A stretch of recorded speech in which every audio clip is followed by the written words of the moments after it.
మే 13th మీ అందరి vote హక్కుని సద్వినియోగం చేసుకునే అపూర్వ అవకాశం ఓన్లీ ఏపీ ప్రజలకు మాత్రమే ఉంది. ఈ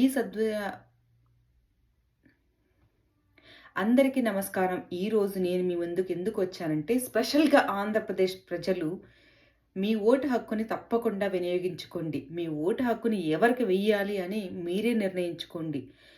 ఎవరికి వెయ్యాలో ఓటు అని చెప్పడానికి మాత్రం నేను ఒక 2-3 అంశాలు చెప్తాను. మీ ఓటుని మీ భవిష్యత్తుకి ఎవరైతే తీర్చిదిద్దారో మీ ఓటు వాళ్ళకి వేయండి. ప్యాకేజీల కోసం కాదు. మీకు వాళ్ళు వేసే ఆహ్, ఏమంటారు, పింఛన్ డబ్బుల కోసం కాదు. వాళ్ళు మీకిచ్చే పథకాల కోసం కాదు. వాళ్ళు మీకు చూపిచ్చే మీ భవిష్యత్తుకి బంగారు ఆహ్, మీ భవిష్యత్తుకి వాళ్ళు ఏం చేస్తారో అన్న దాని మీద ఈసారి ఓటు వేయండి. 2019లో ఏ తప్పు చేశారో 2024లో మళ్ళీ అదే తప్పు చేస్తే మీ జీవితాలు ఇంకొక 40 సంవత్సరాలు వెనక్కి వెళ్ళిపోతాయి. ఎవ్వరు కూడా ఏపీని అభివృద్ధి చేయలేనిటువంటి అస్వస్థకు ఏపీ వెళ్ళిపోతుంది. నాకు అని కాకుండా నా పిల్లలకి భవిష్యత్తు ఏంటి? ఈరోజు నా పిల్లలు కాలేజ్‌లో ఉన్నారు. వాళ్ళ భవిష్యత్తు ఏంటి? రేపు వాళ్ళకి ఉద్యోగాలు ఏంటి? ప్రెజెంట్ ఏపీ ఎలా ఉంది? సరైన రోడ్లు ఉన్నాయా? ఒక న్యాయం కోసం పోలీస్ స్టేషన్‌కెళ్తే మీకు న్యాయం జరుగుతుందా? లేదు. మీకు ఒక రిజిస్ట్రేషన్ ఆఫీస్‌కెళ్తే మీకు డబ్బులు లంచం ఇవ్వకుండా మీకు పనులు జరుగుతున్నాయి. మీరు నోరెత్తి ప్రజాస్వామ్యంలో మీరు వాక్ స్వాతంత్రం మనకుంది. సో, మీరు నోరెప్పి మీ గళాన్ని వినిపించగలుగుతున్నారా? సమస్యల మీద మీరు చెప్పే అవకాశం మీకు దక్కుతుందా? వితౌట్ మీ స గవర్నమెంట్ అంటే మీకు భయం లేకుండా చెప్పే అవకాశం మీకుంటుందా? ఆలోచించండి. ఏదో పథకాలు ఇస్తున్నారు, సంవత్సరానికి 10,000 ఇస్తున్నారా కాదు. ఆ 10,000 నెలకి వచ్చే ఉద్యోగం మీకుంటే, ఒకరు వేసే 10,000 కోసం మీరు ఎదురు చూడాల్సిన అవసరం లేదు.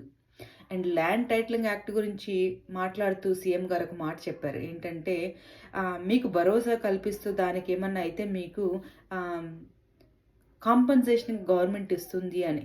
నీ సొమ్ము పోయిన తర్వాత ఎవడో ఎత్తుకోపోతే అది నీ నీ నీ పొలం వెళ్ళిపోయిన తర్వాత, నీ స్థలం పోయిన తర్వాత గవర్నమెంట్ కాంపెన్సేషన్‌గా 10,000 ఇస్తే అది నీకెలా సరిపోతుంది? అది నీ తాత ముత్తాతల ఆస్తి. అది నీ నీ నీ సెక్యూరిటీ అది. మీ ప్రపంచం అది. అది పోయిన తర్వాత వాళ్ళిచ్చే 10,000, 15,000తో ఏం లాభము? ఎవరి కోసం ఈ ల్యాండ్ టైటిలింగ్ యాక్ట్ ఆలోచించండి. అలాగే పవన్ కళ్యాణ్‌కి పిఠాపురంలో ఎందుకు ఓటు వేయాలి అని చెప్తాను. ఎందుకంటే మీకోసం కాదు, మీ భవిష్యత్తు కోసం, మీ బంగారు భవిష్యత్తు కోసం, మీ పిల్లల భవిష్యత్తు కోసం. వాళ్ళు రేపు గర్వంగా మాది ఆంధ్రప్రదేశ్ అని చెప్పుకోవాలంటే ఆళ్ళు ఎన్‌డీఏ కూటమికి ఈరోజు మీరు ఓటు వేయాలి.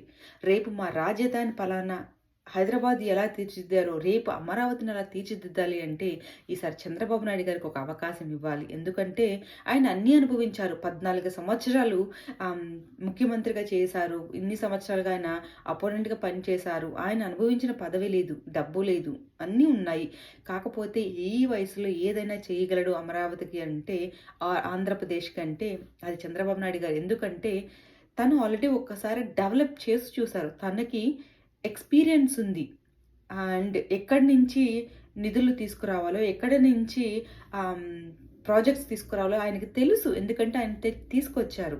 కాబట్టి చిన్న చిన్న ఏమంటారు, అమర్నాథ్ గారిలాగా ఏదో కట్ చేసేసి ఇదిగో ప్రాజెక్ట్స్ వచ్చాయని ఇలాంటివి కాదు.